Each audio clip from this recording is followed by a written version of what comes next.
ইন্নাল হামদুলিল্লাহ ওয়াসসালাতু ওয়াসসালামু আলা রাসূলিল্লাহ আম্মা বা'দ। কাফিরদের মৃত্যু যন্ত্রণা। মৃত্যুর সময় কাফিররা খুবই কঠিন ও ভয়াবহ পরিস্থিতির শিকার হয়ে থাকে।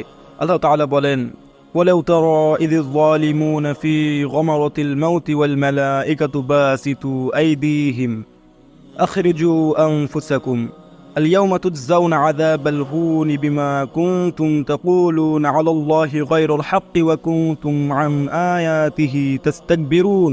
আপনি যদি জালিমদেরকে ওই সময় দেখতে পেতেন যখন তারা মৃত্যু যন্ত্রণায় থাকবে এবং ফেরেশতাগণ হাত বাড়িয়ে বলবেন, তোরা নিজেরা নিজেদের প্রাণ বের করে আন, তোদের আমলের কারণে আজ তোদেরকে অবমাননা করা আযাব দেওয়া হবে, কারণ তোরা আল্লাহর উপর মিথ্যারোপ করেছিলি এবং তোরা তার আয়াতের বিরুদ্ধে অহংকার করেছিলি। আল্লাহ তাআলা বলেন, ولو ترى إذ يتوفى الذين كفروا الملائكة يضربون وجوههم وأدبارهم وذوقوا عذاب الحريق।